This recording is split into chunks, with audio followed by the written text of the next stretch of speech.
You emphasized in your presentation the need to be at peace with ourselves or being relatively happy. However, do we not need to be sometimes angry or sometimes uncomfortable with our surroundings in order to have the drive to change the things that we want to change? I did not say you should be at peace with yourself or you should be happy. I'm just asking, what's your choice? What is your choice for yourself? Pleasantness or unpleasantness? Yes, what's your choice? What is your choice for yourself? Pleasantness or unpleasantness? Pleasantness, isn't it? So that is not my choice. If you like unpleasantness, do it. I have no problem.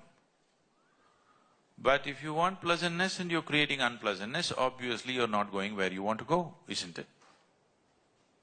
So I am not advising people, be peaceful, be joyful. It's their choice. If somebody enjoys misery, what's my problem? Yes, I really have no problem. But there is no such thing. Everybody wants pleasantness in his life, isn't it so? You want pleasantness inside and pleasantness outside, that's what you want, isn't it? Whatever you may be seeking, see, please understand this. Whether you go to the temple, whether you go to the bar, or you go to the office, or you want to go to heaven, you're still seeking pleasantness, isn't it so? Yes or no? Somebody thinks it's in success, somebody thinks it is in the bottle, somebody thinks it's in heaven, somebody thinks it's in the temple, but everybody is in search of pleasantness. Is that so? Is that so? So if pleasantness is what you're seeking and if you're creating the reverse of that, you cannot say you're successful. Yes? If pleasantness is what you're seeking and you're achieving the reverse of that, could you say you're successful? If unpleasantness is what you're seeking, that's fine with me, you are successful. So this is not my idea. Please get that out of your mind. This is not my idea that you must be happy. I have no such intentions. My intention is just this. Let whatever you want happen to you. What you want should happen, isn't it? If you like misery and I impose happiness on you, is it going to be good? It's not going to be good, isn't it? So this is your choice. So if your choice is pleasantness, why is it not happening? That's a question. Now, unless you're angry, you cannot propel yourself into action. Unfortunately, this is true with a lot of people, that unless they're angry, they cannot propel themselves into action. You heard of Che Guevara? You heard of Che? You must be seeing those t-shirts. Everybody's wearing Che Guevara's t-shirts. Most of the young people don't know who he is. They think he's a rock star.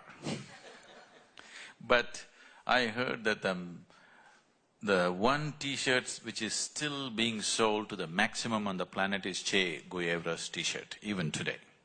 I see anywhere, any part of the world I go, young people are wearing Che's. Many times I stop them and ask, do you know who this guy is? They said, we don't know. Then why are you wearing? He's Che. So Che, when I was young, Che was like a cult hero.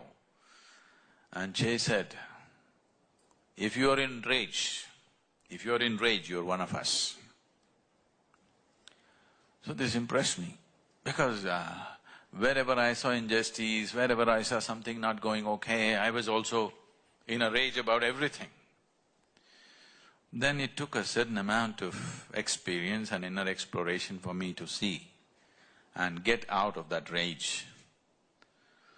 Then a group of revolutionaries from, the Jawaharlal Nehru University came to me and they were all Che people and they said, Che said this. I said, listen, now I have something to say.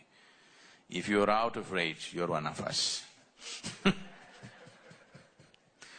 Now you can propel yourself with rage. You can also propel yourself with your joy, with your love, with your compassion, which will be more saner way of doing things. When you propel yourself with rage, you will cause one injustice for another injustice that's been happening till now. But if you propel yourself with compassion, you will do just what is needed, nothing more, nothing less. See, I don't even want to impose joy upon you. I want what you want to happen. Yes, this is how it should be, isn't it? Because I am not propelled by my rage, I am completely out of rage. Nothing puts me in rage anymore. It's not that I am oblivious to the nonsense that's happening on the planet. I am very, very aware of it.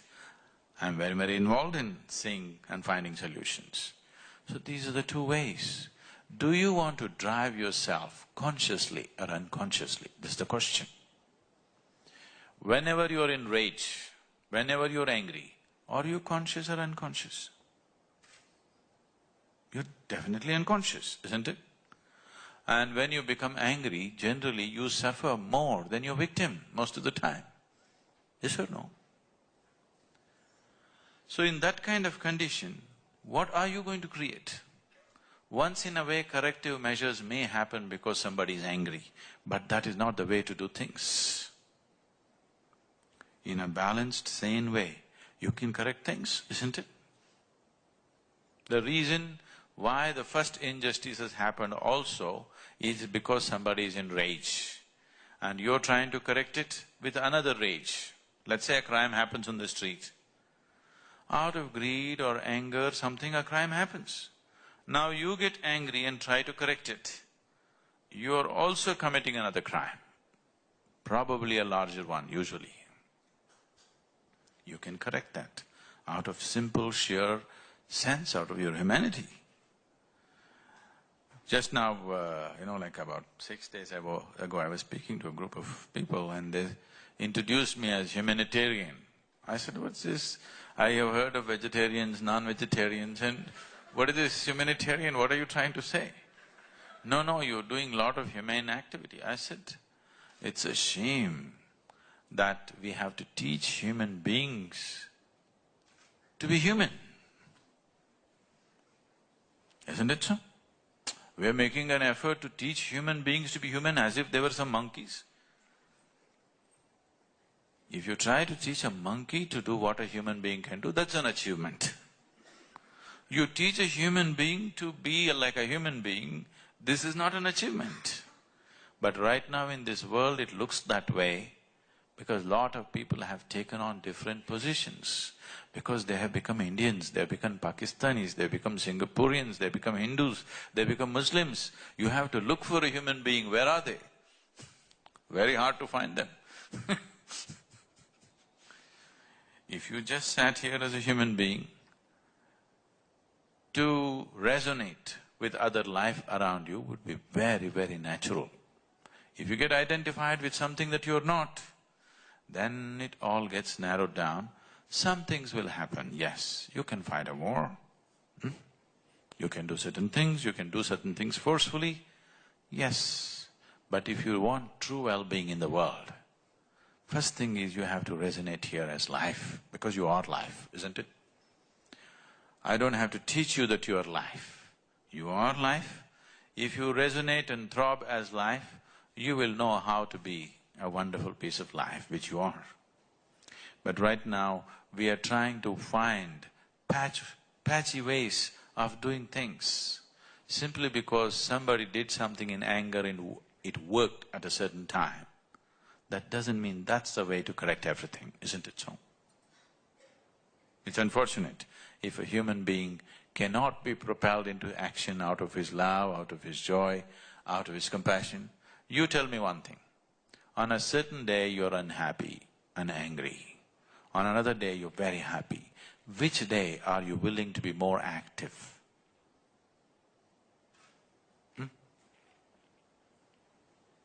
When you're joyful, you're ready for endless amount of activity, isn't it so? It works.